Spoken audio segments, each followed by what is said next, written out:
Jennie Masterson is the Support Employment Services Coordinator for Vermont's Division of Disability and Aging Services, where she's worked with 11 years with Developmental Services Provider Network to expand the capacity for integrated employment for youth and adults.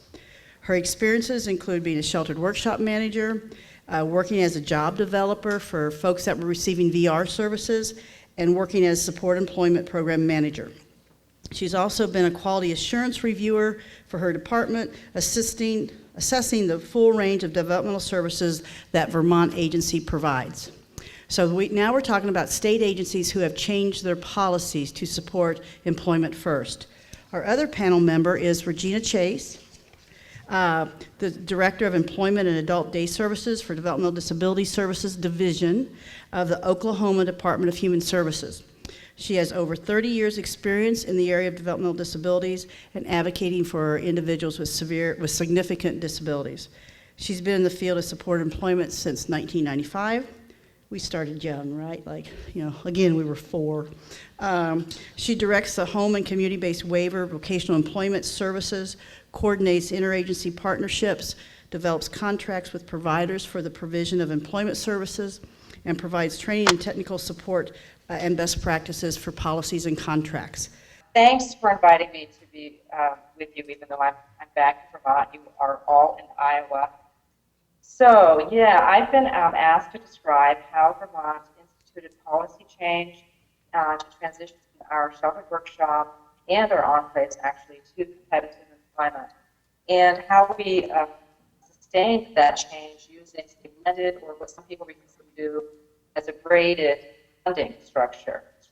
I also am going to describe the unique relationship that Vermont has with voc rehab, the developmental services and voc rehab relationship that has created a funding partnership that has served as a foundation to advance and sustain support employment services. And I want to keep the presentation short so there's time at the end for questions. Well, first what I would like to do is to be able to describe to you the Vermont funding method, because the Vermont service structure represents a model that's founded on money flowing directly between state departments and our provider network. And essentially, it's a closed provider network that is designated by our division. And because our system is founded on a handful of funding sources going to those providers, I think our conversion is probably a bit easier to track and manage as compared to systems where workshops might be governed or funded by multiple or non-state entities. Okay, so basically the system is based on a designated agency in each county. That agency is responsible for all of the developmental services for all of the citizens in that county with developmental disability who are eligible for services. And within that agency, there's an expectation that there will be an employment program to serve people in that county. And that supported employment program is expected to serve all of the employment services, the full range of employment services. And then at the county level, at the local level rather, we have the voc rehab counselors who are partnered with the supported employment staff, the supported employment managers, and sometimes partner with the case managers at that agency. So job seekers are open with voc rehab for auxiliary services because the supported employment program is funded by voc rehab and developmental services to be the direct service provider. So then voc rehab works behind the scenes to provide auxiliary supports like transportation funds or workflows or whatever's needed to help that person be successful. And in Vermont, the Medicaid waiver money is blended with voc rehab dollars at the program level. And by putting all of the funding sources together, we're able to create a full and often competent, support employment budget. So conversion probably will require policy change. So in Vermont, we chose our system of care plan as the vehicle to influence policy and to allow us to direct our funding away from workshops and enclaves and into competitive employment services. Vermont's policy change happened over time, and it really wasn't a big deal. We did not involve the legislature in the process. It was really kept at that system of care planning level. So instead, what we did was to change over a 4-year period. We made 4 different changes that were significant in helping us to take supported employment forward and convert the last workshop. The first thing that we did back in 1999 was to write into our system of care plan that no longer would state funds be used for sub-minimum wage or under-the-table placements. At that point in time, people were helped to get onto payroll or new jobs were found for individuals. And then in 2000, we closed the entry into workshops. Actually, we only had 1 workshop, so we closed the entry into the last workshop. And that helped us to basically allow the numbers to become static and more manageable to work with. And then we worked with the agency, Champlain Community Services, between 2001 and 2002. We actually had arranged for a 3-year transition plan, but they were able to do it in 2. And during that time, all funding for workshop activities was then converted to supported employment services.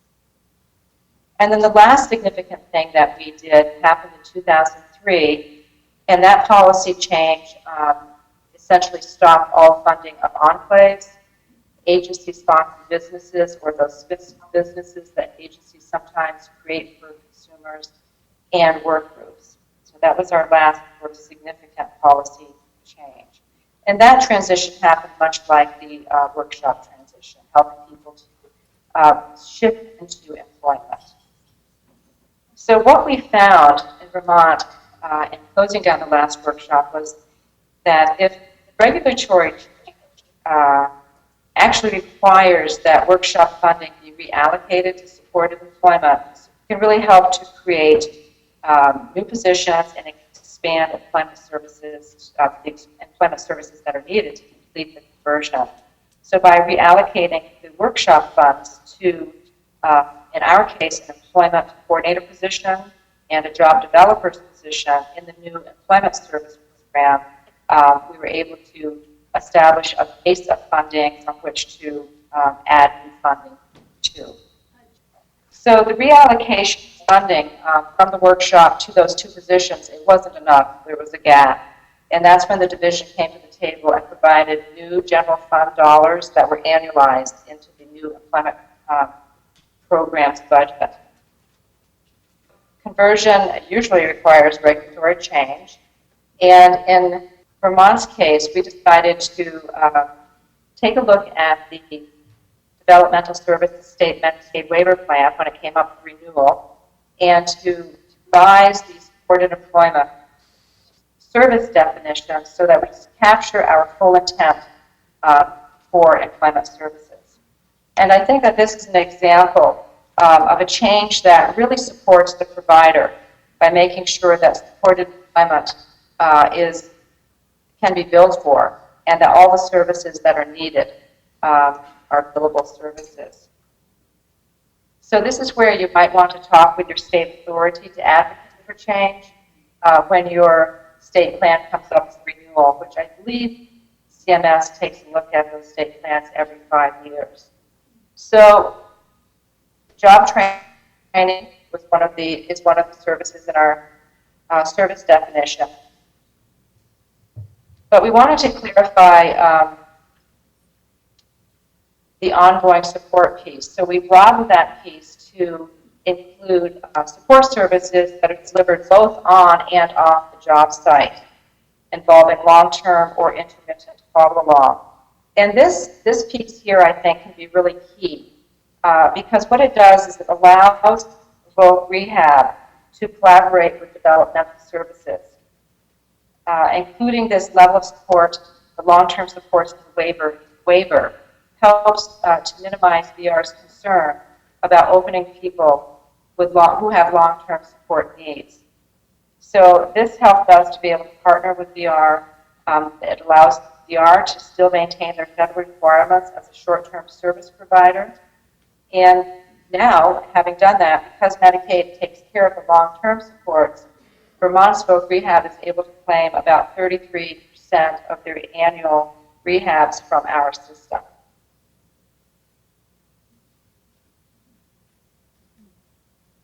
The other piece is employer and job development.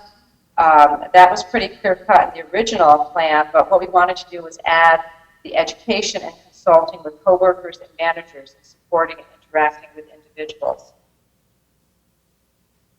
So what that means is basically being able to provide services to the employer on behalf of the individual, sometimes without the individual being with staff person. It might be a training. It might be bringing in other service providers to do training. So conversion also requires developing new funding partnerships. In Vermont's case, we used quite a bit of Medicaid infrastructure grant. That's now gone, but in the early years, that really came to the table to help with the conversion. And of course, engaging dialogue with your state VR and your state DD authority can really go a long ways in developing new relationships.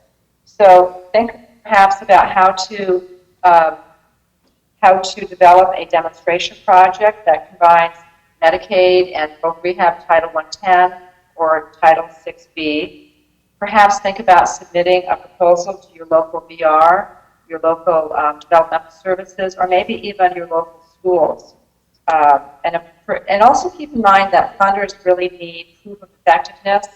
So as you're thinking about establishing new partnerships, it's important to identify pockets of enthusiasm and pockets of best practice that you can build upon to create a successful transition that you can later replicate.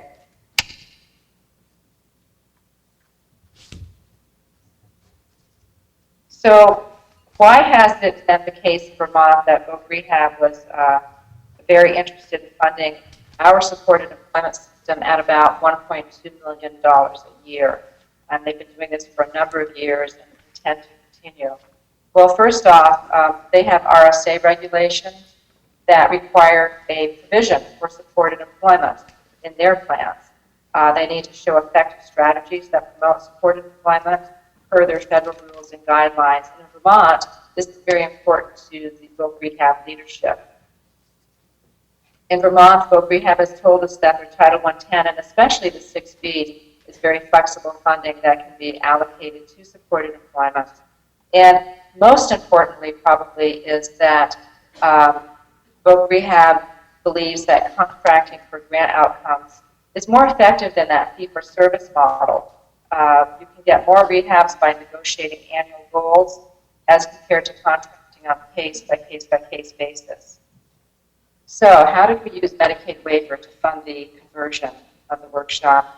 First of all, we found that it was really important to get all the funders and the decision makers and the workshop leaders to the table to develop what we called a conversion budget. And we needed a budget that would support a smooth transition.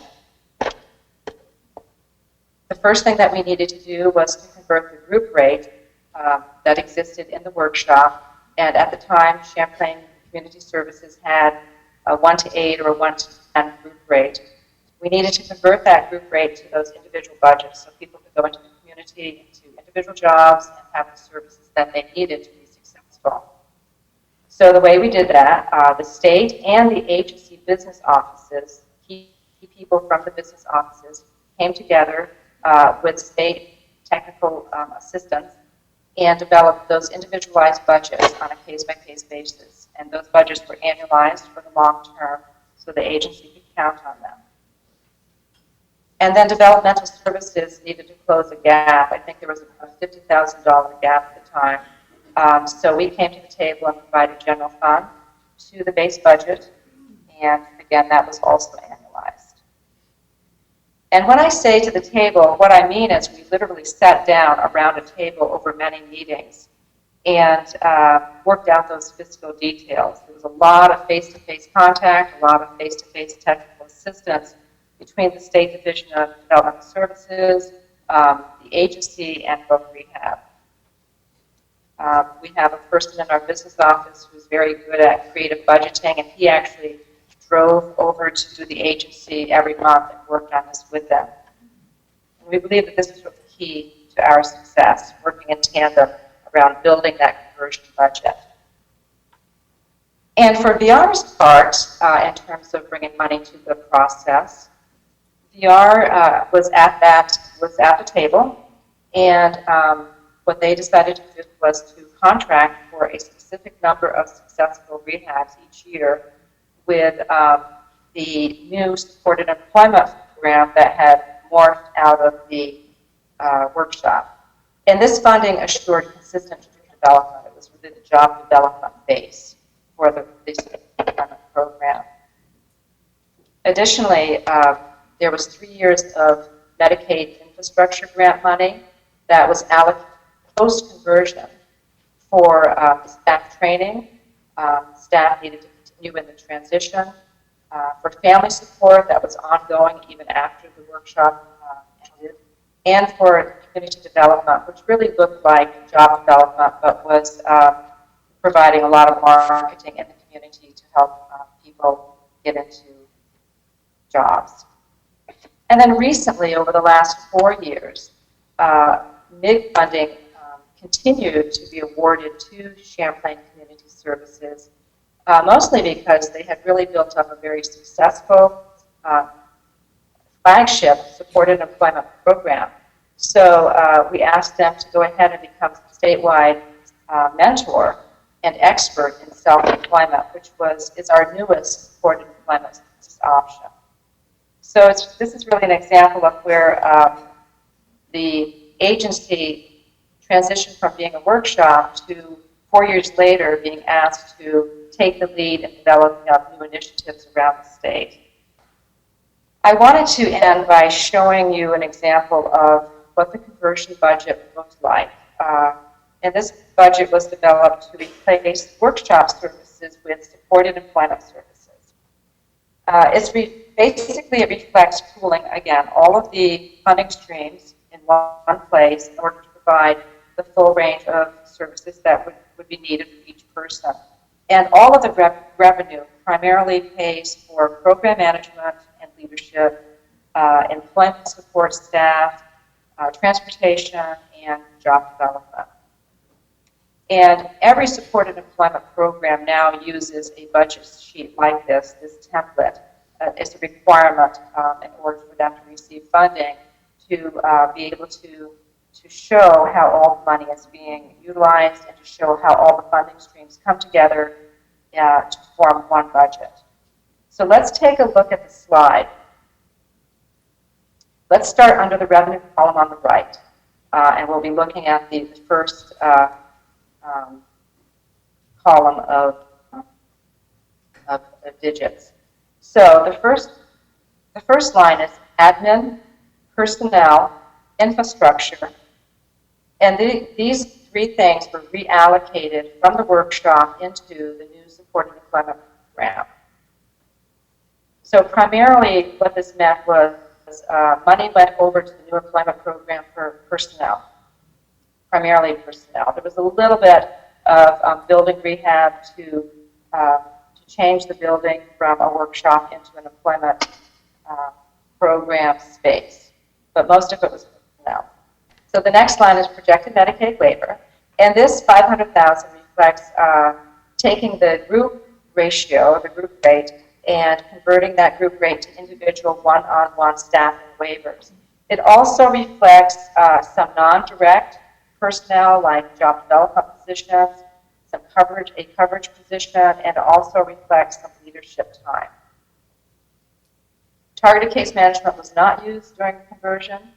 So going now to developmental services, GF funds, that was the money that we put on the table to close the gap that happened after reallocating all of the workshop resources. Fundraising was not part of the conversion. The Title 110 both rehab for job development was the grant with a set amount of rehabs guaranteed each year to keep those both rehab dollars flowing.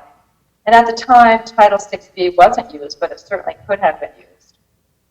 Ticket to Work wasn't used at the time, but Ticket to Work is a funding stream that's now coming into supported employment programs. And then the last one, Medicaid waiver infrastructure. There was waiver infrastructure that helped for the 3 years post-conversion. And that piece paid for job development, community development, and the continued staffing development that needed to happen. So this reflects combining all resources to increase, really, personnel flexibility to maximize the personnel by getting everybody working together from all funding mechanisms, and to really be able to guarantee that you can provide all the supported employment services that are needed. And we also liked this budget sheet because it allows us as funders to be able to keep track of who is funding what within that program. Both Rehab uses this funding sheet when they do the annual grant renewals each year with our providers, and I take a look at it and use it to monitor and encourage shifting community services or community supports over to employment, as well as taking a look at the growth of Medicaid waiver money coming into employment over time. So my final suggestions really are to also listen to self-advocates and families. Ask for their help, involve them in every step along the way. Champlain Community Services did this very, very artfully and with a very genuine posture. It was went a long ways in helping to make the conversion successful and help people to feel included in that process and help people feel that they have a voice. And I have one last slide that I'll show you that's just a few individuals who are Vermonters at work. Thank you for having me here today. I'm sitting here listening to everyone, and I get invited, I'm fortunate to get invited to talk to a lot of different states, and I go and I think, gosh, we have so much work to do. And I coordinate the waiver, and we are fortunate to have state-funded services in Oklahoma for the Developmental Disability Services Division. And Oklahoma is highly ranked in supporting people in supported employment. And we didn't get there overnight. It's been a long process. And our percentage for supporting people in integrated employment is currently a little over 60% right now. And I want to clarify that I'm going to talk about the waiver and state-funded side. It's not this excludes the VOC rehab and their statistics. So this is just the integrated for the waiver employment and our state-funded services alone. And I'm going to talk a little bit about how we took the waiver and used the waiver for long-term supports. Our program, when I go to different places, I'm asked, well, what are your statistics, so that different states can compare how their state is in comparison to ours. And our DDSD program serves 9,272 individuals. And this is not all individuals coming into our program are adults, and our employment program serves individuals 16 and over. We do serve children. So again, not all individuals coming into the DDSD program are seeking employment.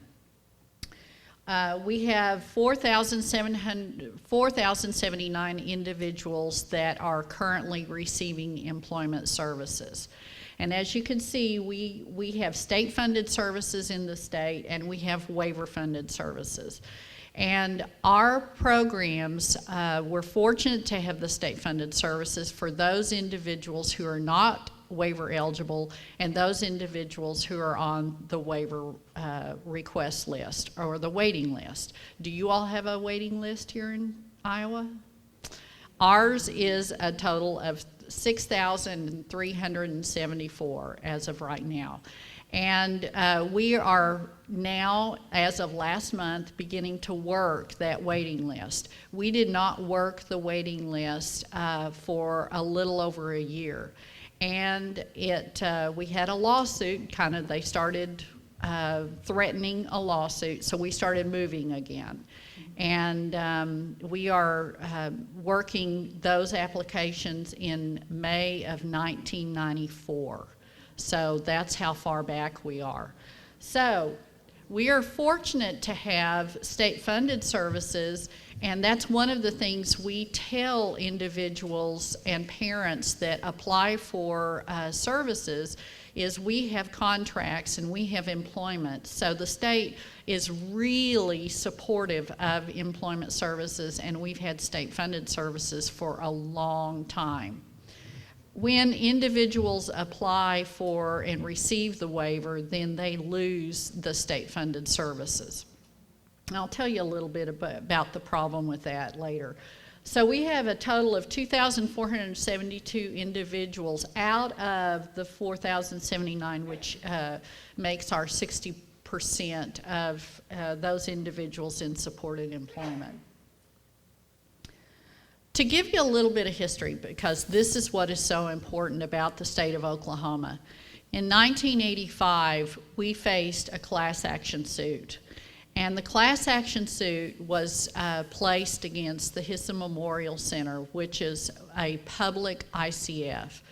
And the class action suit was filed against the state to close the public ICF and to encourage a broad range of community services in the community. And at the height of those services was to encourage normalization and inclusion. And employment was a big part of the services. And when the individuals moved into the community, there was a plan developed for the community. And a major component of their day was employment. And that was placed in the court order. So in 1993, the court directed that the state pursue integrated employment. And our employment first policy actually was developed in 1993 when the court directed that we clarify our expectations and our responsibilities for our providers. And then later on, as the individuals' plans were developed, we had a large amount of providers that came on board, and we were using the Medicaid fee-for-service system. And it was found not to be providing positive outcomes. And so the court basically said, you will do a different system. And they demanded that we do an outcome-based system. And when the courts demand to CMS, you do a different system, then CMS listens. And so a lot of times we're asked, well, how did CMS pass that? How did they pass your system? Well, the court demanded it. And so we had to begin looking at how we put together a system that was outcome-based so that we could increase our outcomes for employment in the state of Oklahoma. We had providers come and testify in the court and laugh about how they were providing job development and numbers of hours of job development and not getting jobs, and they were getting paid for it. And that was not making the courts happy. So therefore, we created an outcome-based system, and in January of 1995, it was implemented as a pilot, and in July of 1995, it was fully implemented. As a part of that system, we developed strong employment policies.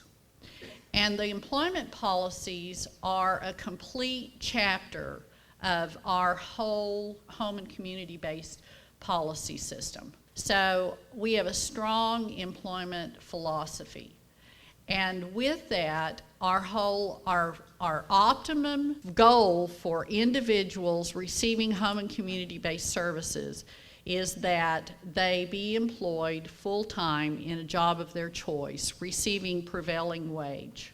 Our whole employment system also offers a wide variety of service options.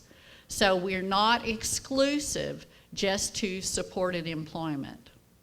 And we place the responsibility of provider agencies into assessing each service recipient in maximizing the employment options. So we took a little bit different stand in saying that we're going to have a wide range of employment options. It's the provider's responsibility into assessing the individual, making sure that the individual is in employment. But that we hope that individuals are employed full-time, and that's our goal. Remember that the courts ordered that our primary emphasis for people was inclusion. So back to 1993 to 1995, integration was a primary focus for people being included in the community.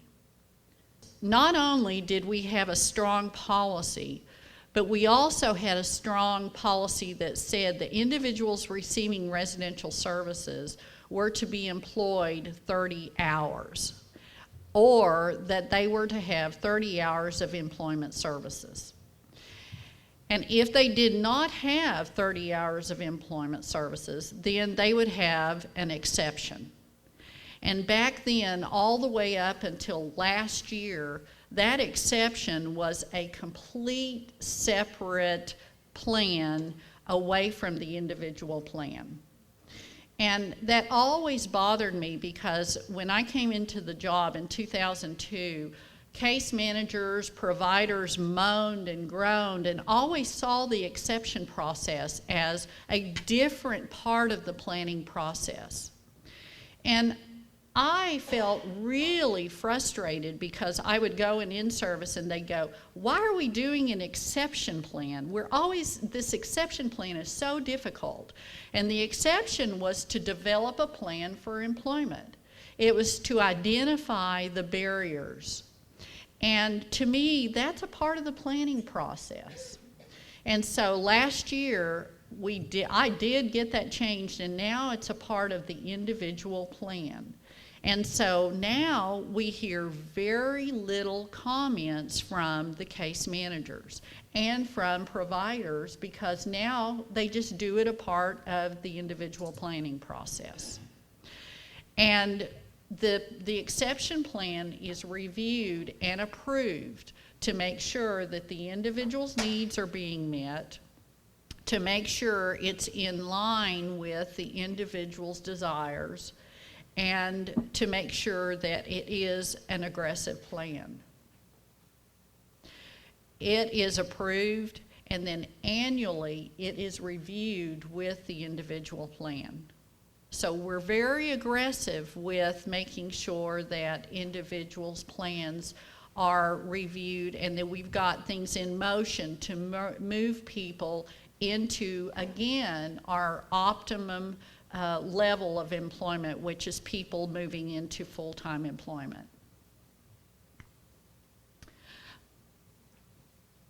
We also have a maximum, I wanted to mention, of $25,000. And we're questioned about this. Why do you have a maximum level on your plan? And that is so that when individuals get to maximum level of job coaching, they begin looking at natural supports. And we want people to access Department of Rehabilitation services. So we move people along, and we maximize people becoming less reliant on public supports. Now, how did we get to where we are? Again, our outcome-based program is based on individuals' paid work. It's not a fee-for-service system. It's based on the number of hours the individual participates in work, the number of hours the individual is paid. Okay? So when an individual is, the provider does not get paid if the individual is not in work. So the individual has to have a job in order for the provider to be paid. How did we get at our rates? Back in 1995, there was a complete study of what the average costs were for providers, and also did a sampling. And they came up with the average rates in order to establish our hourly rates for our new outcome-based program. Since then, we have divided the costs into these 4 categories and done a percentage. So we have direct staff support, program management, provisions for staff mileage, and administration and general expense. So now we divide the percentage in consideration for each one of these expenses for our rates. Now I've included our rates for our pre-vocational services and our supported employment services. The reason I've included this is we think it's very important that states include incentives and that you have a relationship between residential services, day services, and home and community-based services, the words that you use in your state, so that you pay for the outcomes that you want. And as you can see, our center-based or our sheltered workshop services are our lowest paid services. The incentive in our state is for people to be employed in the community. And when they're employed in the community, then they get the highest rate. And that's very encouraging for our providers. Again, we pay based on the individual being in the community, being in paid work. And we pay based on the hour of participation. So if they're in an individual placement, then they get $16 an hour. Now, we have an agreement with Department of Rehabilitation Services because the Voc Rehab Act requires that individuals seeking competitive employment receive services through the Department of Rehabilitation Services.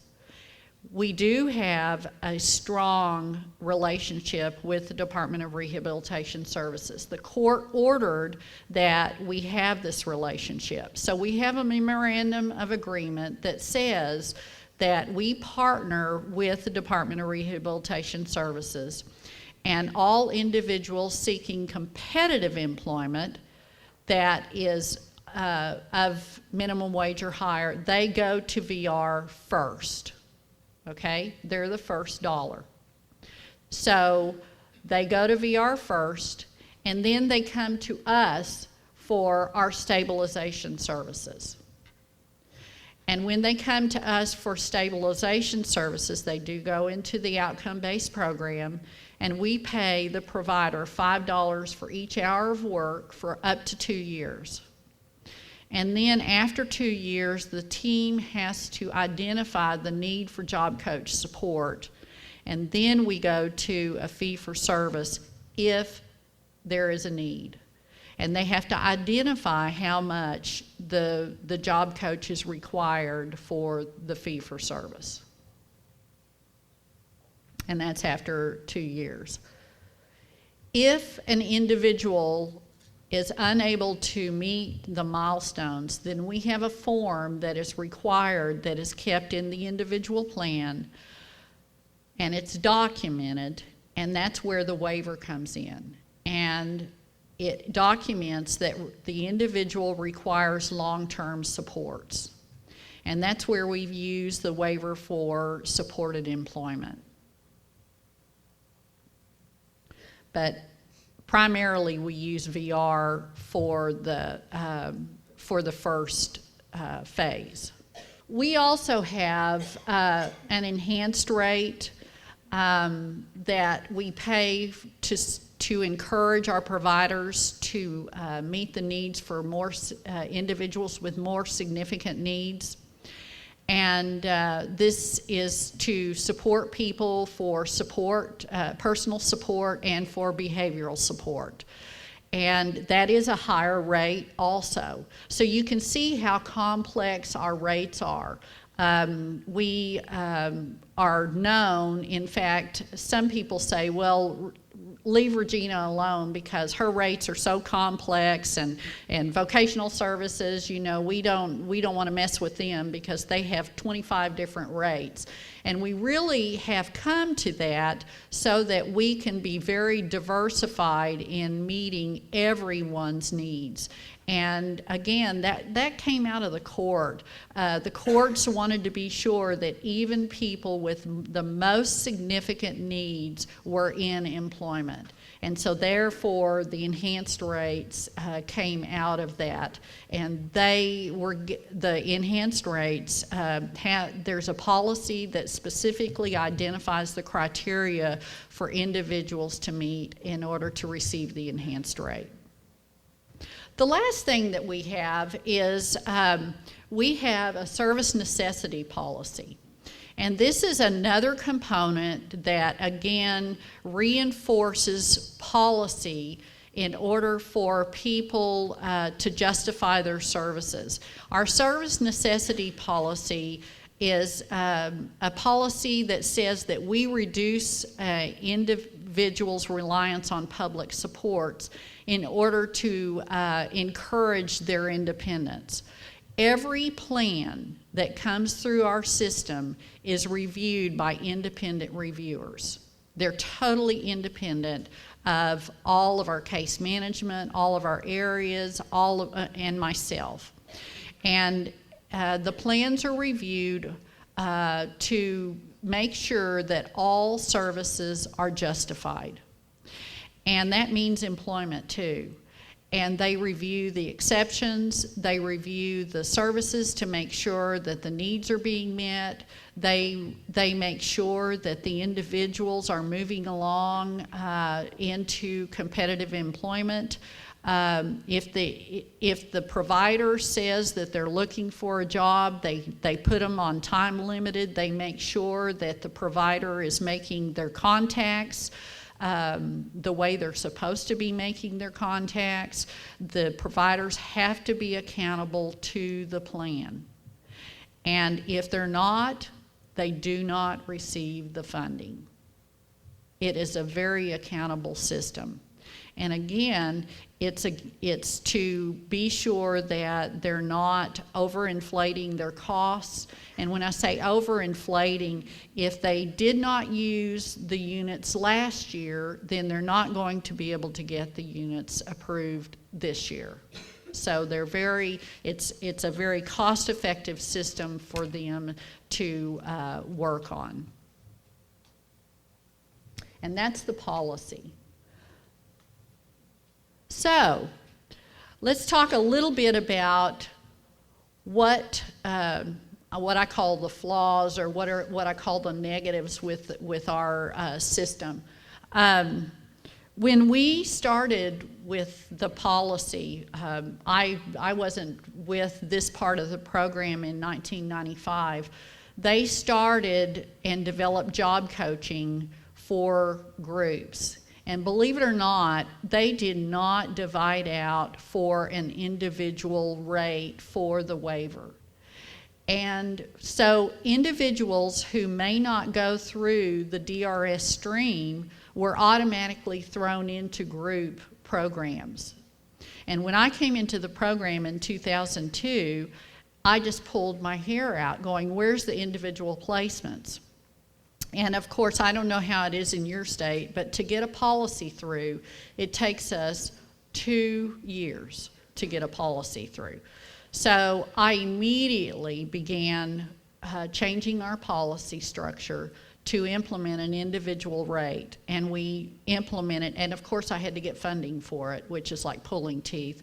So we implemented an individual placement rate, and that has been successful, but I have had to show providers how they can make money again through an individual placement, and encourage them that is the best way to serve the individuals. The other thing that we don't have in the state that is kind of a negative, we have an encouraged policy for people in residential placements. We don't have a policy that deals for people coming in on in-home supports placements. We have a capped waiver for in-home supports waiver. And what do you think happens when people come in, families are seeking services? What do you think they look for? The cheapest service. And sometimes it's not the best service. And so I am trying to figure out how to get the supported employment and meet their needs of the day. And I've listened to a lot of the other, I listen to presenters all the time, and many families want the full day while they're working. And we're trying to develop a supported employment model in the state of Oklahoma so that we meet the needs of the family on an in-home supports waiver. So again, all of our people coming into the waiver now, unless they are unable to be cared for by a family, are coming in on an in-home supports waiver or a self-directed waiver. So that's something that we're looking at in the state of Oklahoma. And it's because we've evolved from the intermediate care facilities. And a little update on our lawsuit. Our lawsuit closed in 2005, and 2.5 weeks ago, they placed an injunction on us, and we're going to federal court again on Thursday. So they don't go away. And we don't know what this is going to bring, but they're pretty fired up right now. So they have not mentioned employment, but we're trying to see what happens, and we'll find out when we go to court on Thursday. Okay, just a little bit of recommendations. I really highly encourage states that they go with well-defined policies. The other thing is, like I said, that you can have legislation, and that's fine and dandy, but you've got to have policies that support your legislation. You also have to have rate structures, because if you don't have the right incentives financially, then you're not going to have the providers. And we're constantly recruiting providers in the state of Oklahoma to diversify our services for the individuals that we serve. The other thing is to be creative. As I said, we have a variety of service options. We do kind of a wraparound service, again, with our 30 hours, because we do not believe in people just working supported out employment 6 hours and then HTS or rehabilitation training serving them. The courts did not look positive upon that. They want them in employment. They want them in community-based services. They want them active. They want them out all the time. And we did not have adult day in our state until 4 years ago. And our adult day was developed primarily for our individuals who are of a senior age. Adult day in the state of Oklahoma is generally through the Aging Services Division. So it is not a common thing for people to go to adult day centers.